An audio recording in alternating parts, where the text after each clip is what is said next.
Hello दोस्तों, आज छुट्टी का दिन है। आज मार्केट की बात करेंगे, लेकिन लाइव मार्केट की नहीं, बिज़नेस की बात करेंगे। एक बिज़नेस पर्सन की बात करेंगे।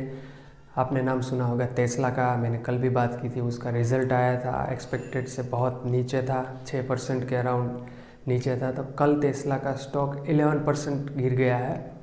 लेकिन उसकी बात करने से पहले आज उसके सीईओ की बात करेंगे, उसके जो को फाउंडर है उसकी बात करेंगे, जिस आपने नाम सुना होगा, एलन ड्रू मस्क। 28 जून 1971 में प्रिटोरिया में पैदा हुए थे, साउथ अफ्रीका में। बहुत ही कम लोगों को पता है कि he is not in American, he is South African. Pretoria, हाँ, वही जगह है जहाँ पे हमारे 360 degree mister AB de Villiers पैदा हुए थे। वही प्रिटोरिया, वहाँ पे ही 1971 में एलन मस्क पे पैदा हुए, अपनी ग्रेजुएशन की और फिर वो वहाँ से कनाडा चले गए स्टडी के लिए। फिर कनाडा यूनिवर्सिटी से उन्होंने ट्रांसफ़र ले लिया यूनिवर्सिटी ऑफ पेंसिल्वेनिया यूएसए में, जहाँ से उन्होंने साइंस की भी स्टडी की, साइंस और इकोनॉमिक्स। और फिर वहाँ से वो एमबीए के लिए स्टैनफोर्ड में गए, लेकिन उन्होंने पूरा नहीं किया और फिर वहाँ से कंपनी स्टार्ट की और वो फिर कुछ टाइम में बेच दी बहुत अच्छे खासे पैसे में। और फिर वहाँ से उन्होंने पेपाल शुरू की। वो कंपनी पेपाल में मर्ज कर दी, सॉरी। और जो पेपाल, आपने नाम सुना होगा, आज जो इंटरफेस है पेमेंट का, अगर आप विदेश में पैसे भेजना चाहते हैं तो पेपाल के थ्रू भेज सकते हैं। तो वो पेपाल के वो को फाउंडर थे। जब पेपाल को ईबे ने, जो बहुत बड़ी एक मार्केट प्लेस कंपनी है ईबे, उन्होंने परचेस कर लिया, आई थिंक $2 बिलियन समथिंग। तो उसमें से कुछ 100 और $175 मिलियन एलन मस्क को मिले थे और वो सारे पैसे उन्होंने लगा दिए अपने दूसरे वेंचर्स में। लेकिन उससे पहले पेपाल की बात, पेपाल के और दो फाउंडर्स थे, हॉफमैन और पीटर थिल। पीटर थिल जो कि आज he is an investor and जो मेटा है, यानी कि फॉर्मरली फेसबुक, उसके बोर्ड ऑफ डायरेक्टर है। बहुत ही मैं उसे क्लोजली फॉलो कर रहा हूँ काफ़ी टाइम से, पीटर थिल को। ही इज़ टू इंटेलिजेंट। उसकी एक बुक भी है, आई थिंक 0 to 1, राइट। अगर आप बिज़नेस में है, इंटरेस्ट रहते हैं इन्वेस्ट में, तो आपको ज़रूर पढ़नी चाहिए 0 to 1 बाय पीटर थिल। वो एक फोर्स है फेसबुक के पीछे, ठीक है। मार्क जुकरबर्ग को हम लोग जानते हैं, लेकिन जिन्होंने फेसबुक बनाया है उसके साथ, उनको गाइडलाइंस दी है, उनको मेंटरिंग किया है, वो है पीटर थिल। और जो दूसरा नाम था एलन मस्क के साथ, वो है Hoffman, Rob Hoffman, if I am not wrong. जो अभी लिंक्डइन का आपने नाम सुना है कि उन्होंने वहाँ पेपाल से जो भी पैसे आए निकल के फिर लिंक्डइन को फाउंड की, तो वो है रॉब हॉफमैन। तो ये पूरा एक बहुत बड़ा ग्रुप था जो वहाँ से निकल के भी बहुत सक्सेसफुल है, उससे भी ज़्यादा सक्सेसफुल है। पेपाल तो बहुत छोटी कंपनी है compare to Tesla, Facebook, LinkedIn. और पीटर थिल कई सारे और कंपनी में भी he was investor, angel investor. बहुत अर्ली स्टेज में वो इन्वेस्ट करते हैं and he is a billionaire of course.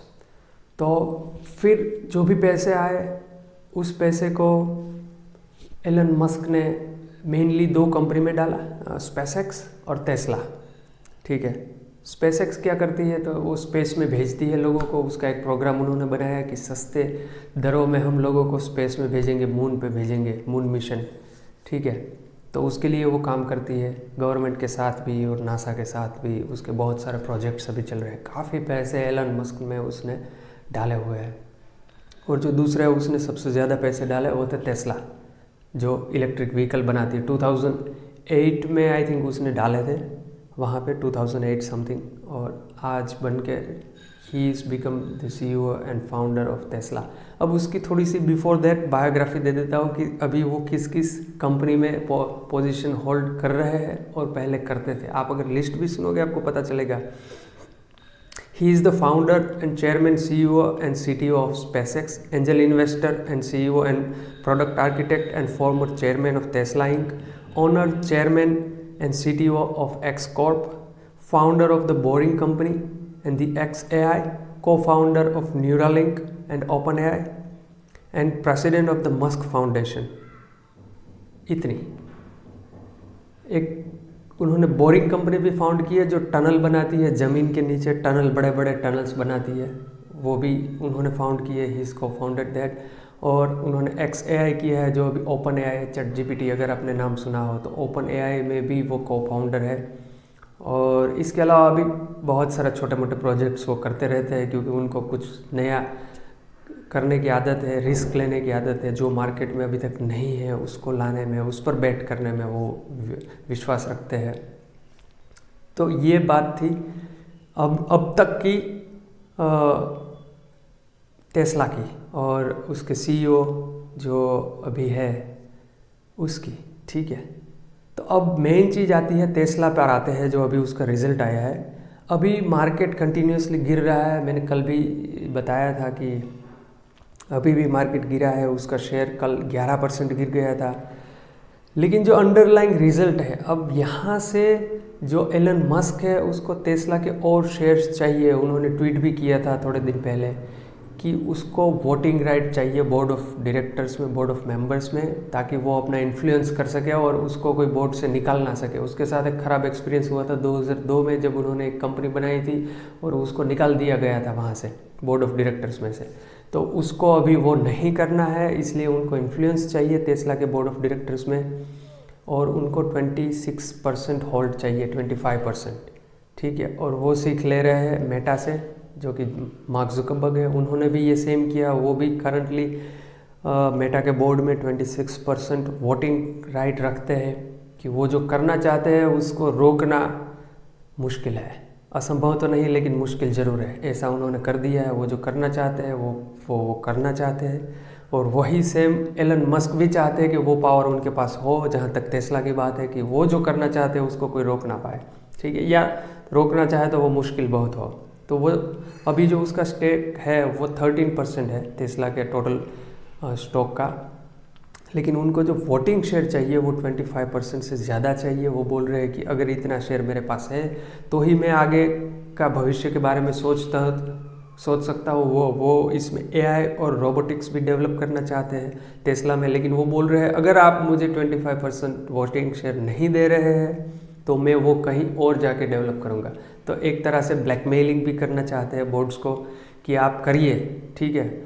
Already उन्होंने एक पैकेज भी बनाया हुआ है बोर्ड के साथ, वो क्योंकि एज अ सीईओ सैलरी नहीं ले रहे हैं टेस्ला में, वो कंपनसेशन में शेयर्स ले रहे हैं, जो कि बहुत पैसे बनाए हैं अब तक उन्होंने। और ये एक आई थिंक मेरे हिसाब से बड़ी कंपनी में वो पहले आदमी है कि उस तरह से शेयर ले रहे हैं। छोटी छोटी कंपनी में हमने देखा है, स्टार्टअप में होता है, लेकिन एक बड़े कॉरपोरेशन में जिसकी बड़ी वैल्यूएशन हो, यूएस की नंबर 10 कंपनी हो वैल्यूएशन में, उसमें ऐसा, तो वो मस्त है, वो तो मानना पड़ेगा। He smart, he is too smart than everyone.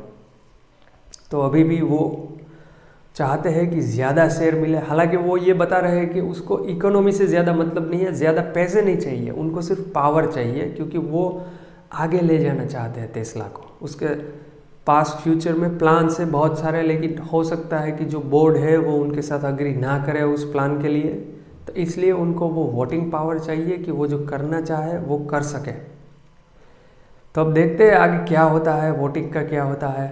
लेकिन जहाँ तक टेस्ला की बात है, उसके स्टॉक की बात है, अभी भी पहले भी मैंने बोला था कि अभी भी जो एलन मस्क है वो टेस्ला के शेयर की प्राइस को नीचे लेके जाना चाहते हैं। अभी भी जितनी है यहाँ से भी नीचे, क्योंकि जितनी नीचे जाएगी वो जब टेबल पे बात कंफर्म होगी कि कितना शेयर आपको मिलेगा कंपनसेशन में एज ए सैलरी, ठीक है, तो वो उनको जो भी मार्केट प्राइस होगी उसके हिसाब से मिलेगा। समझो आज अगर 100 रुपये है तो उनको अगर 10 लाख शेयर मिलते हैं तो उनको 100 रुपये देना पड़ेगा प्राइस। लेकिन अगर आज प्राइस गिर के 70 रुपये हो गई, 70 रुपये, तो वो जब 10 लाख शेयर लेंगे तो उनको 70 रुपये देनी पड़ेगी, ठीक है।